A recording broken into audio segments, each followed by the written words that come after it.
It really is fantastic and such a wonderful thing to be able to do, to look at those who made progressive Judaism in the UK what it is today. My reason why I picked Rabbi Ignaz Maybaum to speak about is because I am fortunate enough to sit effectively in his position as one of the rabbis at Edgware and Hendon Reform Synagogue, currently occupying the senior rabbi post.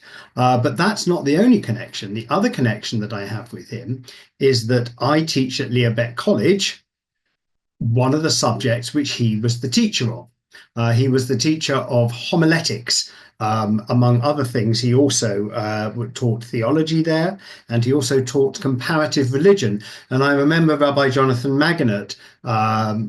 Jonathan Maganat saying to us students that Rabbi Maybaum's approach to comparative religion was to teach you about said religions and then tell you why Judaism was probably right in comparison to them. And we're going to see that in some of his writings as we get towards the end of what we're going to do. Now, what I want to do today is I'm going to start very much biographical, because I think that really will help us to understand more about Rabbi Maybaum and where he came from, his antecedents, the journey that he made to be rabbi at Edgware and Hendon Reform Synagogue. At that point, it was called Edgware and District Reform Synagogue. And he was indeed, as Alex said, the first rabbi here. That did make some difficulties, by the way, and that will come up a little bit as I speak. One of the things that is wonderful is there's quite a bit of information about him around. I will, at the very end, I'll take you through the sources that I found particularly helpful. So if you want to follow any of them up, then you're very welcome to.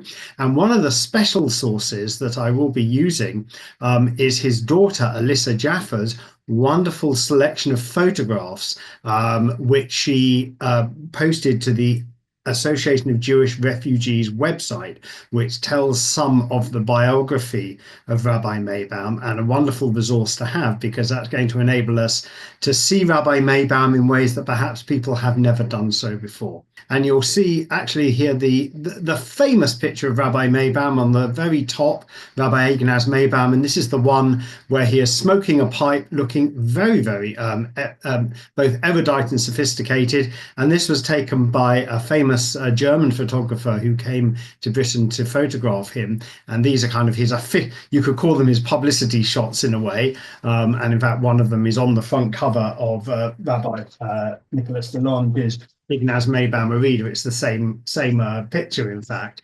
But I'm going to show you some pictures which show him in a very, very different light, and I think help us to understand him perhaps more fully as a person. So let's get started. Right. Rabbi Maybaum was born in Vienna in 1897, which just feels such a long time ago now. He was the third of four children, and he grew up in a pretty traditional family. His father was a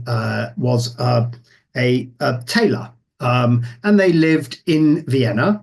One of the things that he remembers in his book, The Jewish Home, that he wrote in 1945, and I'll be showing you all his books, or at least a good selection of them a little bit later, was this: his father, for example, would do kapores. And if you don't know kaporos or kaporot, well, that basically means on Yom Kippur, you take a chicken and you wave it around your head, and you effectively use the chicken's life as a way of feeling that you have transferred your sins. Quite an unusual thing to do. And sometimes people will do it with a bag of coins nowadays, and sometimes the chicken will be given away. But anyway, to do that really does give you an idea of just how traditional he was. He did have antecedents in the progressive Jewish movement. So here we go. His uncle was also Rabbiner Dr. Maybaum. His uncle was Rabbi Sigmund Maybaum, and he became rabbi of, as you can see, the Neue Synagogue in Berlin. There's a picture in the middle of the Neue Synagogue in about the 1870s, mid-1870s. And if you think, hang on, that looks rather a lot like West London Synagogue, it's not surprising. It was built at almost exactly the same time, this particular building, which you can see on the top here, Oranienberger Straße, and you can see at the bottom it right after Kristallnacht with all the destruction. But that was where his uncle was a rabbi, among other places. His uncle also, by the way, served in a number of Hungarian communities, and was quite well known as an opponent of the nascent Zionism. That's going to become an issue in Rabbi Maybaum's life. He was born, his uncle, in 1844. Now, the reason his uncle becomes important is because of various bits of influence we're going to see. And what you have here are two of his uncle's books. One of them is a book of sermons that he preached in the Neue Synagogue in Berlin around in Rosh Hashanah in 1890. And also his understanding of the origins of Hebrew prophecy by Dr. Zygmunt Maybaum, also in Berlin. So that's uncle. Now let's get to Ignaz Maybaum himself. He lived with his uncle Ignaz Maybaum during his studies at the Hochschule für Wissenschaft und Judentum, which was the main training place for rabbis in Germany. We'll speak a bit more about that a little bit later. And at his uncle's home, he met a young woman of 16 called Frances, who, as anybody who knows his story, then became his wife. They actually married when she was 21 in 1925, 5 years later. But through his uncle, that's how he met his wife. And again, Frances Maybaum, very, very important in his life, not surprisingly as his wife, but also as his manuscript typer-upper and certainly home editor and critic of a lot of his writings. So his books certainly went through her hands as well. And she was also well known for entertaining Leo Baeck College students, particularly in Rabbi Maybaum's later years when he found it too difficult to physically come into the college, which at that point was at West London Synagogue. And indeed, they would come and learn at his home. Anyway, let's continue. Now, this is Rabbi Ignaz Maybaum. Which may surprise you slightly, but this is during the First World War, when he was a cavalry officer in the Austrian army. The picture on the left-hand side shows the 3 medals that he was given personally by Kaiser Franz Joseph. And this photo stayed in his study all of his life. And on the right-hand side is a picture of him on his horse, which apparently he told his daughter Alyssa at one point, due to problems with food supply, ended up as dinner for most of his troops. But anyway, that's the story of the horse. Why he then kept the picture, I don't know, but there we are. Now, as soon as he came out of the army, he decided that he wished to study to become a rabbi, of course, following probably in his uncle's footsteps, not his father's footsteps, who was, as I said, a tailor. He went to an Orthodox seminary in Vienna. And according to his own account, he made a decision very quickly that this was not the right place for him. Apparently, the very first lecture that was given started with a diagram of a cow, showing those parts of it which were to be considered kosher and those parts which were not. And he decided that was not the style of rabbinate that he wished to pursue.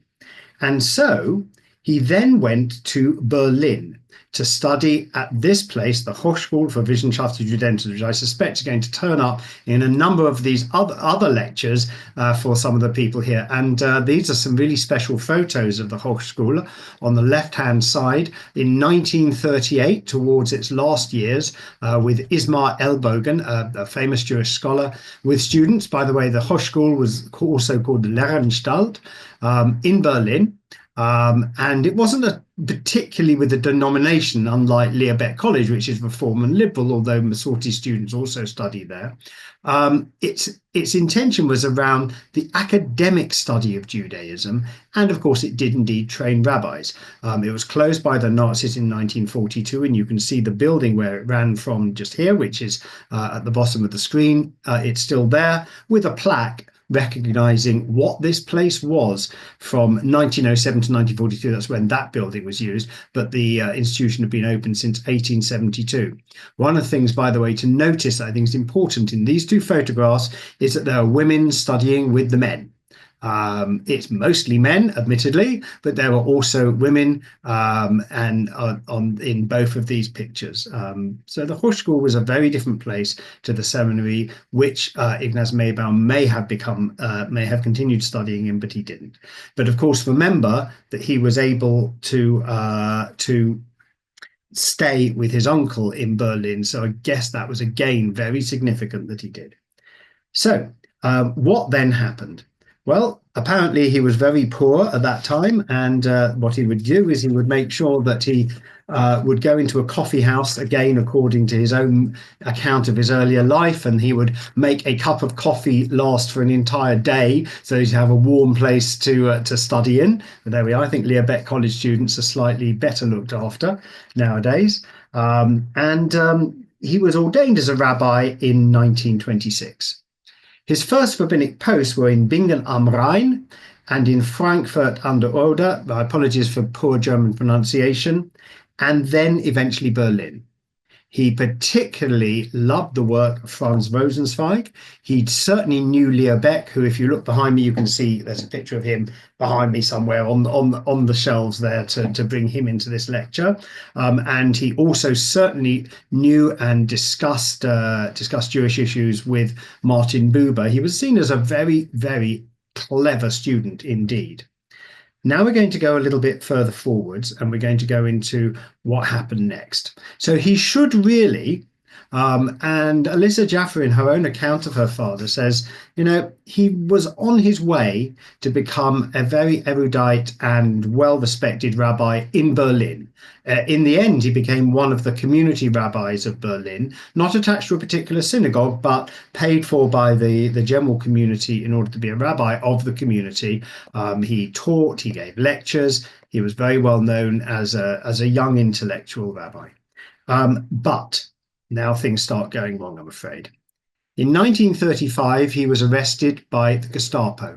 This, in fact, is his arrest warrant on the left-hand side. I don't know if you can see it, but at the top here it says Ignaz Maybaum. It gives his date of birth in Vienna. It says that he is a rabbiner, he is a rabbi. And what he is accused of is basically saying nasty stuff about the Führer, which is not too surprising. He was obviously, he was always a free-speaking man. But at this time, unfortunately, he was shopped by, he was talking in a private lecture of some sort, and he was actually given up by a Jew who reported him to the Gestapo, apparently critical comments about Hitler. He then ended up spending 6 weeks in the Berlin prison before being released. Apparently, according to his personal life story, he said that he was at one point put in front of a firing squad. Although he wasn't shot, he felt that it's probably just to intimidate him. Anyway, this now meant that he was really very much in danger and really needed to go. In 1939, you can see this is his emigration permission from the government authorities, Ignaz Israel Maybaum and Franziska Sarah Maybaum. That's Francis. And the Israel and Sarah were required to be included in their name. But you can see this is January 1939. It wasn't long before they left after that. Incidentally, by the way, a prison guard told him who the Jew was who had shopped him and said to Ignaz Maybaum, I wouldn't be surprised if you went and found him and hit him. So there we are. But again, that's part of his own life account. This, on the left-hand side, is a certificate that says that he had owed no tax to the Jewish community and therefore was permitted to go. And on the right-hand side, just to give you a feeling of his family, this is in 1936. There you can see Ignaz Maybaum and Francis Maybaum, Alyssa Jaffa, as she is now, who's a lot of the account of his life comes from her, and also Michael Maybaum on the right-hand side. How did that work?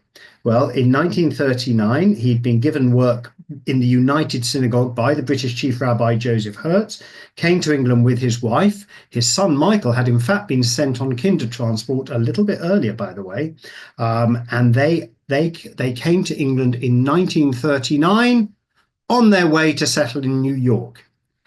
As you probably know, they never did move on to New York because they stayed here in London. Now, he was at some risk at that point of have something happening to him that happened to many Jews at the time, which is being interned in the Isle of Man as an enemy alien. That didn't happen to him. This, by the way, is Francis's Nazi passport, which she used to leave. And do be aware, as you can see, it's 2nd of March 1939. There were only 6 months before it would have been too late for them to leave. These are the children a few years later, by the way. And just let you see how they settled in England. There's a lovely family photo here, which is also in Alyssa's collection, of the family at the beach in Bournemouth, which is very nice. Anyway, he could have been sent to the Isle of Man as an enemy alien, but what he did instead was he spent his days reading English newspapers at a public library. With Michael, his son, instructed whenever the Home Office officials came round to say he has no idea where his father is. And according to Alyssa, this happened several times, but he never did end up interned in the Isle of Man.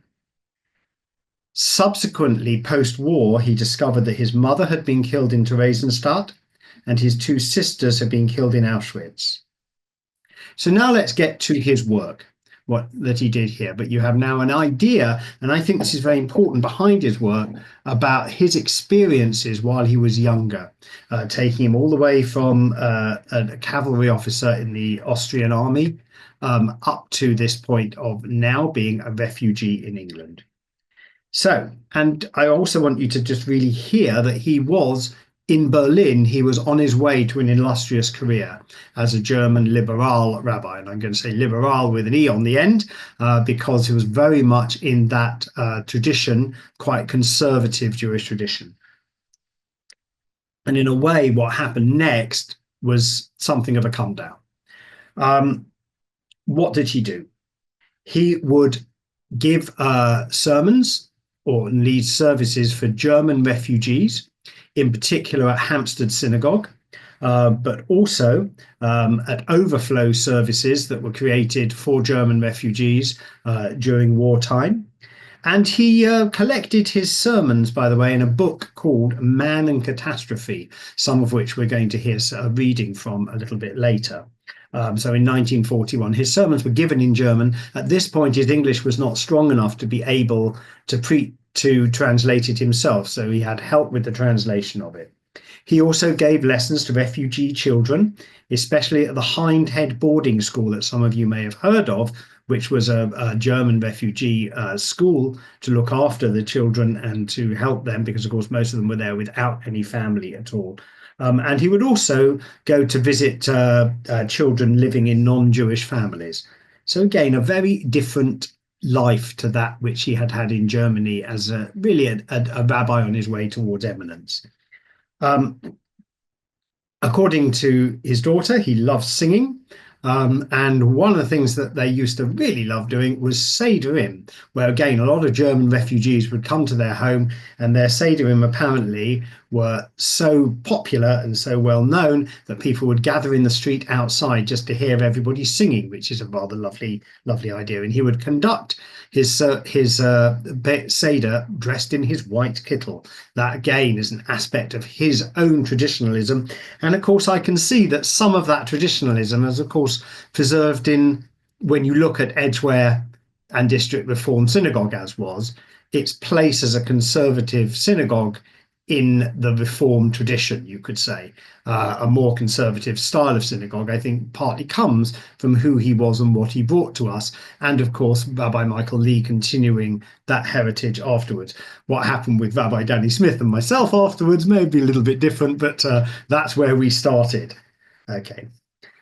He was also active at a very early stage in interreligious dialogue. He helped to found the Council of Christians and Jews in 1942, which was that first understanding that things had to change in the relationship between Christianity and Judaism in what was going on in the Second World War. Now, by the way, as a very conservative rabbi in his training and outlook, he wrote in his book Synagogue and Society in 1943 a critique of Reform Judaism, saying that Reform Judaism in the UK was too churchy And the organ was a terrible thing, and also terrible showy chazanut that he saw in other synagogues, and really this was not his scene at all. So it's going to become a little bit odd that he then became a Reform rabbi. We'll find out why soon. There's Synagogue and Society on the top right-hand side. So this is one of his books. These are just some of his books here, by the way. I haven't got covers of all of them, but just to give you an idea of some of them. The ones on the top are the earlier ones, by the way. He then went to Stockholm for an interview to become the rabbi of Sweden, but that didn't happen. So here he is now in Britain. And what happened next will turn up a little bit later. I want to talk a little bit about some of his teachings at this point. What was Judaism for him? Well, in particular, he saw a difference between Christianity as a religion of faith, whereas Judaism was a religion based on the family and the individual. These are ideas coming out of his book, The Jewish Home, in 1945, and repeated in The Jewish Mission in 1949, and in Jewish Existence, which you can see on the top left, in 1960. The Jewish Home, here's a republication of it on the left, the bottom left-hand side. The Jewish mission, he said, was simply to be a Jew, as in to elevate everyday life to the level of the holy, and to make our family life a model for society. That was his understanding of what Judaism was truly about. That sustaining home and family, which indeed absolutely he did in his life, was the Jewish ideal, not what one might call pure belief. So that as I said, Jonathan Maganat said to us as we were students and about to do the Comparative Religion course at Leo Baeck College at the time, that Ignaz Maybaum's approach in his understanding was really very critical of the other religions that he was teaching about. And he saw them as really very different to Judaism, with aspects that he didn't feel were entirely positive. So Christianity and Islam, as far as he was concerned, their problem was they had strayed way too far away from Judaism. But we'll come back to that a little bit later. Now then, in particular, he felt that some of that straying was precisely what had led to the Shoah, that Christianity's going very far away from its Jewish roots had led to the Shoah, and we'll see why in a moment in some of his own writings. Okay, now, also, another major critique for him was of halakha. Halakha, he felt, was not a Jewish idea. And we'll see him writing about it a little bit later. He understood halakha as essentially an Islamic idea that had crept into Judaism that became Orthodox Judaism.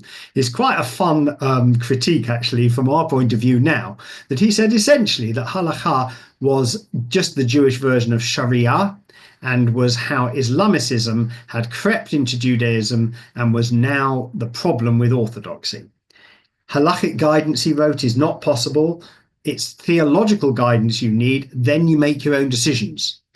For example, he said, Jews may struggle to keep Shabbat in a technological society, whereas halakha commands it. Only theology can, by appealing to the intellect, this is again a quote from him, convince modern Jews of their absolute need of Jewish life. We have to think our way into Judaism. Reason matters. It can't be commandment. Now, what's interesting in this, of course, is that some of this is absolutely Hochschul. This is from his rabbinic training, and I think was very important in his ability to become a Reform rabbi, that his thinking had gone in that direction. Now, 1949 to 1963, I'm going to come back to the page of books a little bit later. He became rabbi of Edgware and District Reform Synagogue. So there he is, between 1949 and 1963, that famous picture. He was recruited by Harold Reinhardt, who was the rabbi of West London Synagogue, who was aware of him and recruited in 1949. Edgware and District Reform Synagogue had been going since 1935, however, had closed down between 1939 and 45, restarted again in 1946. 3 years later, they were ready for a rabbi. Why did he accept the post? Well, according to his own memoir given to his daughter, because there were no other jobs in prospect. So anyway, there we go. We'll never be able to ask the question as to whether that really was the only reason why, but there we are. He not only became rabbi of Edgware and District Reform Synagogue for 14 years, he was then emeritus rabbi until his death. His first years as a rabbi here were not easy because there was a group of council members who didn't really want a rabbi taking over the things that they'd been quite enjoying leading for the past 3 years or so. So apparently there was a palace revolution that kind of threw out the council or the board of the synagogue at that time, and new people came in, and then it was fine, and then things became okay.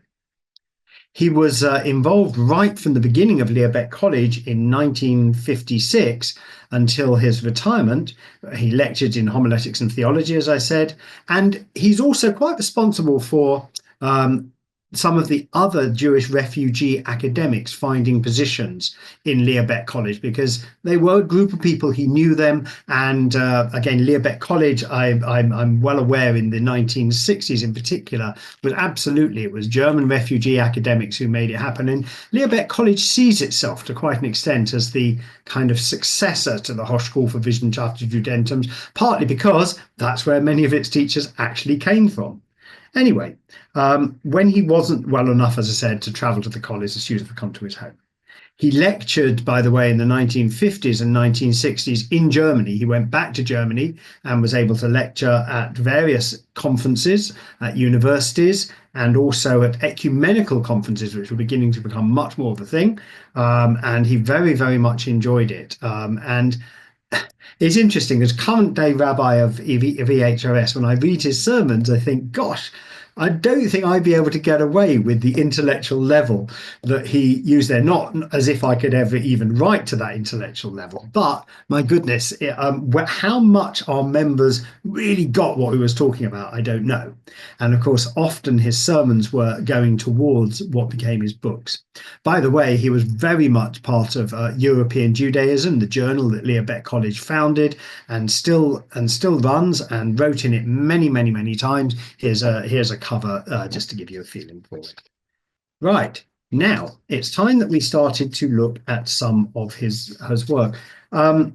His books are kind of measured, authoritative tomes. What you're going to hear is he says stuff. There's no beating around the bush. Go straight for it.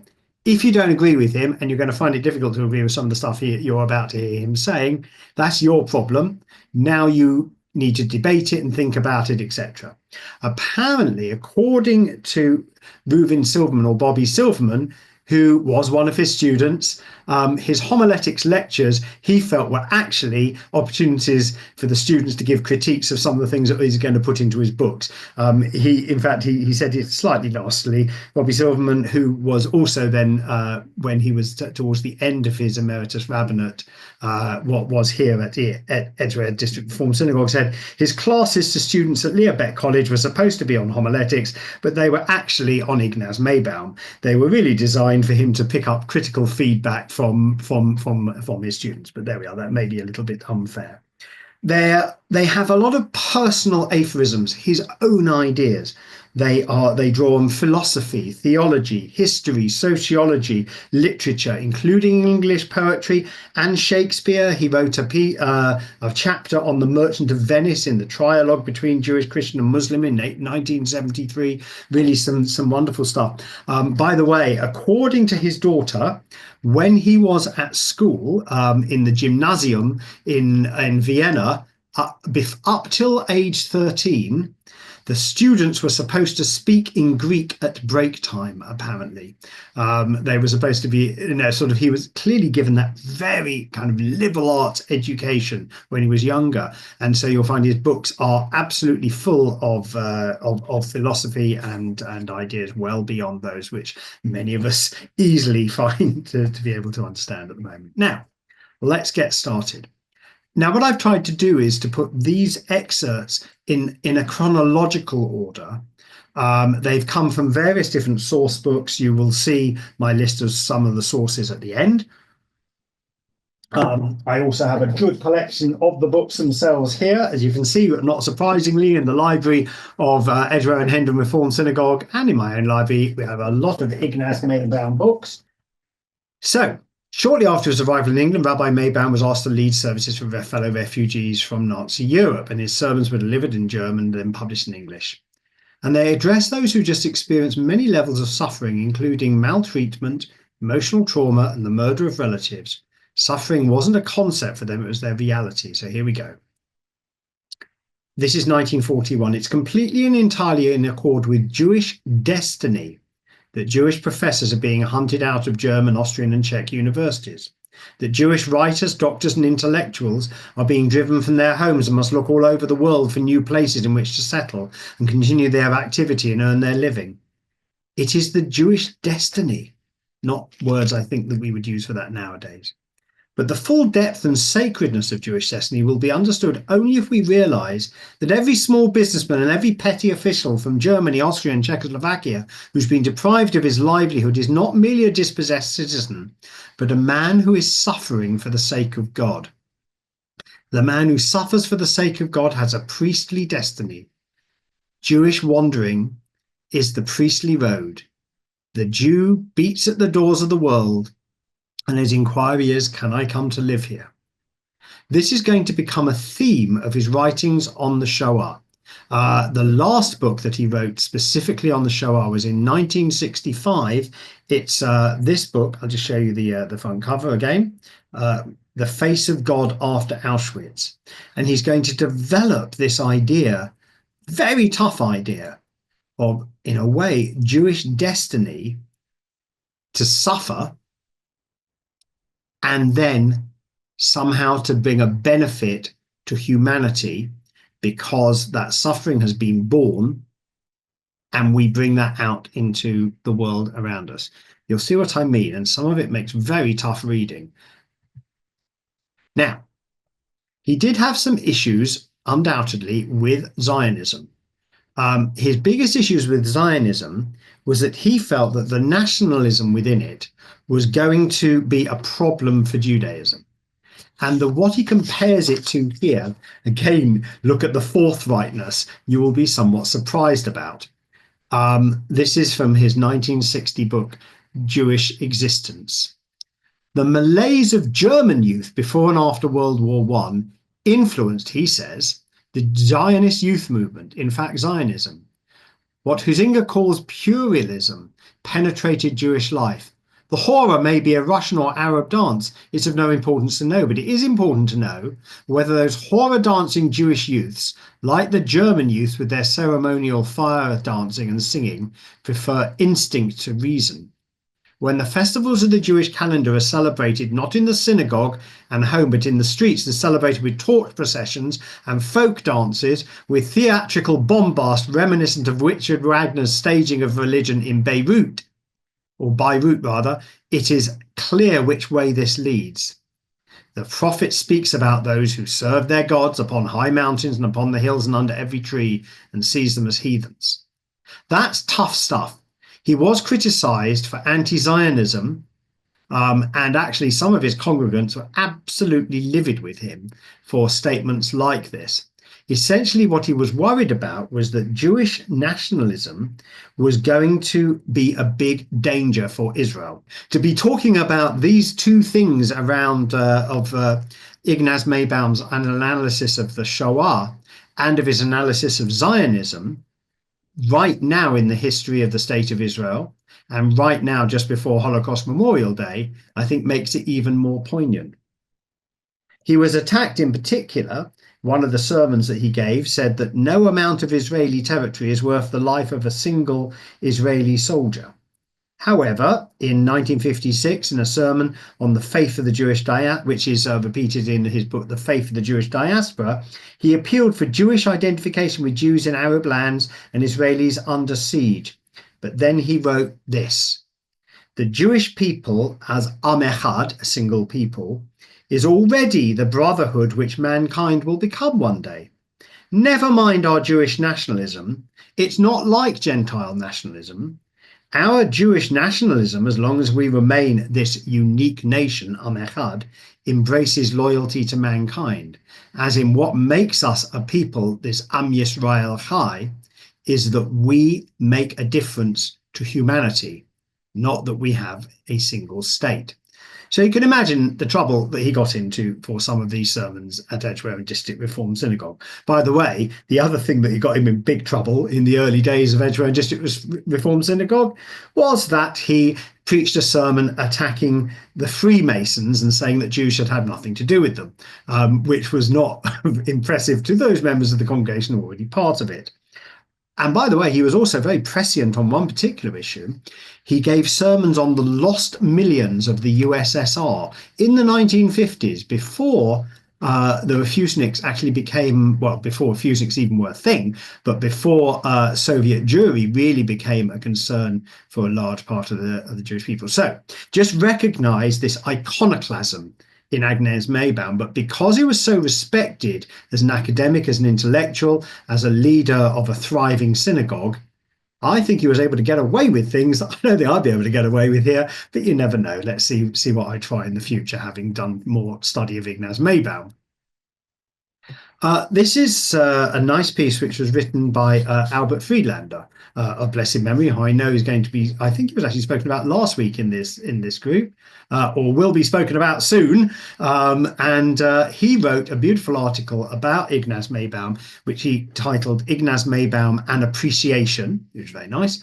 And he spoke about his understanding of Ignaz Maybaum's writings. Now, be aware that what Albert Friedlander was, although I don't want to do too much about this today, is that Albert Friedlander was all about making sure the world knew the stories of the Shoah, knew the individual situation of the Shoah, that he was a great collector of Shoah accounts, a bit different from Ignaz Maybaum, who really experienced it firsthand and therefore wanted to say what we should be doing about it. So here we go.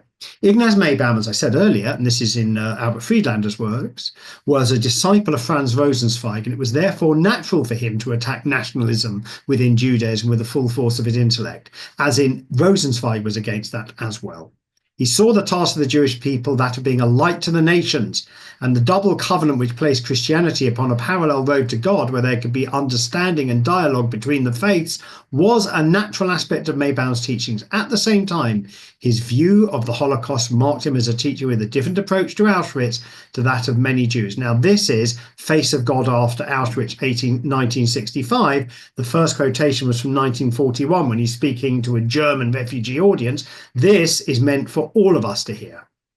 In Auschwitz, wrote Maybaum, I say in my sermons, and only in sermons is it appropriate to make such a statement, Jews suffered vicarious death for the sins of mankind.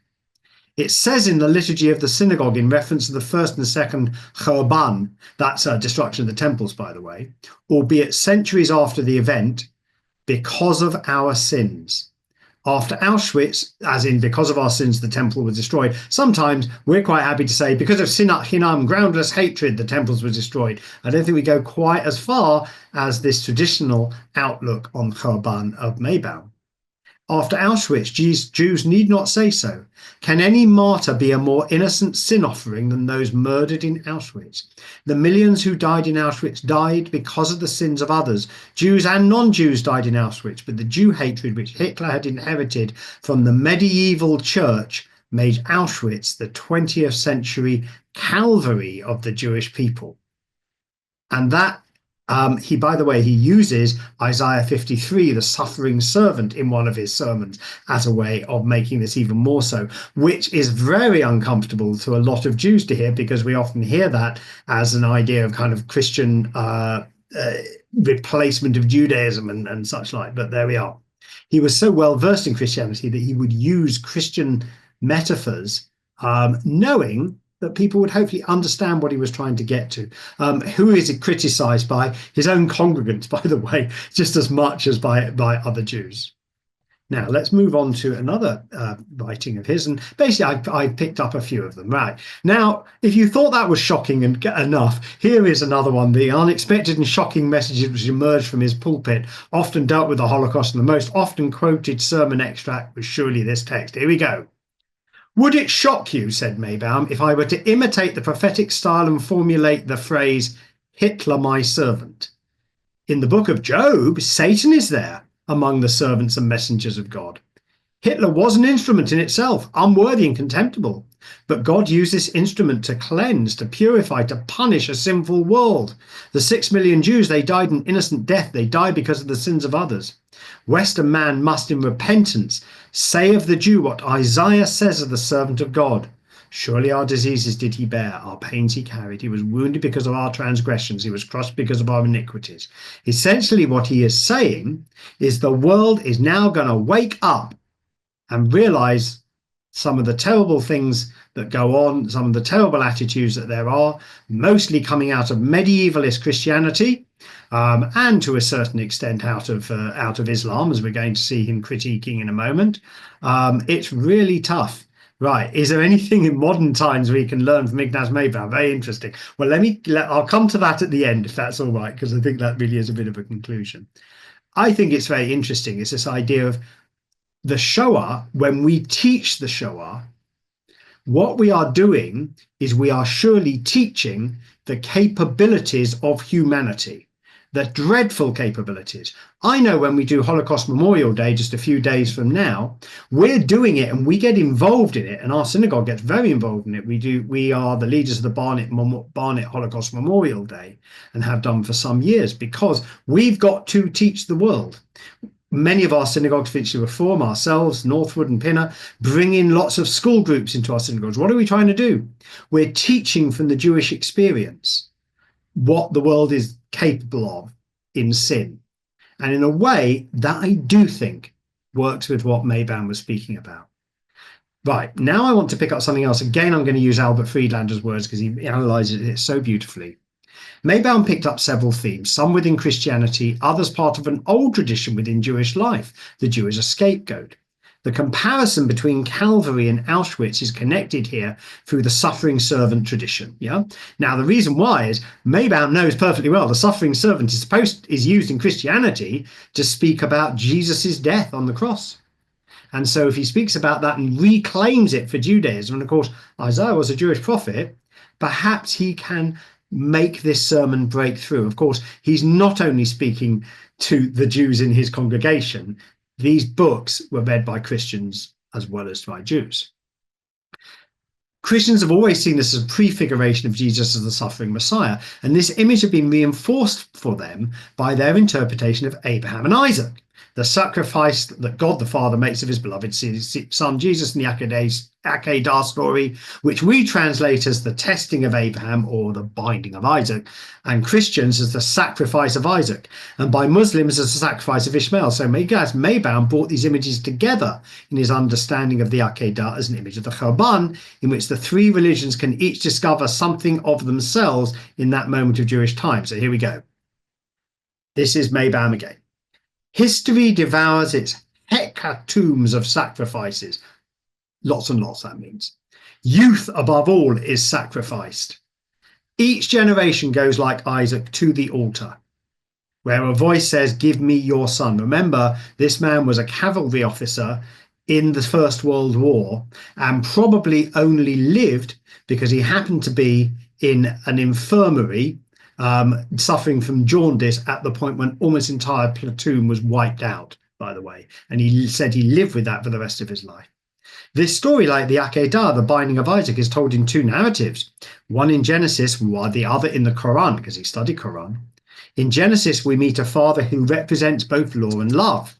In the Quran, there's a father who stands for law, but for law without love. In the first case, the hope of man penetrates history. In the second, history goes on in inevitable tragedy without the intervention of love. In Genesis, Abraham hears a voice not recorded in the Quran. Do not raise your hand against the boy. Do not touch him. And Maybaum had made a deep study of Islam, even though he comes to challenge the structure of the society which emerges out of the teachings of Islam. Okay. More than anything else, he was perturbed by the rigid framework of religious law. Here we go. And this carried on with his view of traditional Judaism. Maybaum compared the halakha with the sunnah and criticized the contemporary Jewish orthodoxy as Islamicized Judaism, basically trying to find law as the way we do things and not love. It was the Christian emphasis upon the sacrifice of Isaac that Maybaum saw as the most unfortunate aspect of Christian history. He felt Christians demanded that sacrifice because they needed it. Jesus must be sacrificed for the sins of humanity. This, by the way, is still Albert Friedlander interpreting Ignaz Maybaum. And that road could lead to Auschwitz, to the Jew once again sacrificed for the sake of humanity. The crucifixion must take place. It's desperately desired by Christians, but the Jews can be made responsible for this and branded as deicides. In that way, Christian guilt is removed. And in this way, a Freudian insight, though not unique to that discipline, and George Steiner revolves a similar pattern in his examination of the role of the Holocaust in Europe. But Maybaum goes much deeper in tracing the roots of anti-Semitism to all aspects of Christianity, from its very beginnings, with a particular emphasis on medieval Christianity. I told you that he was an champion of interfaith, but it was mostly about how other religions were wrong and Judaism was right. But there we go. It was the mythology of the medieval church which had infected this world to the point where Auschwitz became almost inevitable. As Maybaum said, I accuse not the Christian, but the Christian who thinks along medieval lines. He's guilty of complicity in Hitler's final solution. He was very much against fundamentalism in both Christianity and in Islam, and in what he saw as the possibilities of Israeli nationalism. He would have been quite shocked, but maybe not surprised, to see in the Smotrich and Ben Gvir version of what Israel is supposed to be, that is also part of fundamentalist Judaism too. I suspect he would not have been surprised about that. Finally, Trialogue Between Judaism, Christianity and Islam. This is another one of his writings. The controversy between progressive and Orthodox Jews remains unresolved, so long as it is not seen that Jewish Orthodoxy defends a position which is Islamic, not Jewish. Now, this is a great thing to say to your Orthodox Jewish friends and to see what reaction you get to this. I suspect they may not be terribly impressed with your analysis, but let's see. The Orthodox rabbis in Israel and in other parts of our diaspora are ulema, Islamic divines rather than rabbis, right? Now, by this time in Trialogue, which is one of his later writings in the 1960s, he was horrified by what was going on with the Israeli chief rabbinate and that kind of discrimination against different kinds of Jews in Israel. Both in the rabbinic assemblies of 1844-8 and the dialogue between Rosenzweig and Buber of 23, the case of progressive Judaism would have been much stronger had it been understood that Jewish orthodoxy was still influenced by Islamic thinking. In the rabbinical assemblies of 1844, Zacharias Frankel opposed the progressive rabbi Abraham Geiger with the statement, "What is accepted by the community as custom, no authority can abrogate."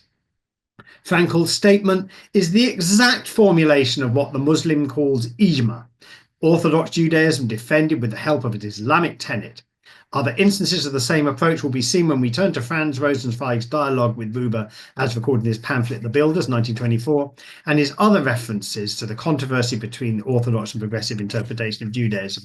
Essentially, he felt that halakha was never going to be a way that Reformed Judaism would work. It had to be out of theology, and that's why he taught it.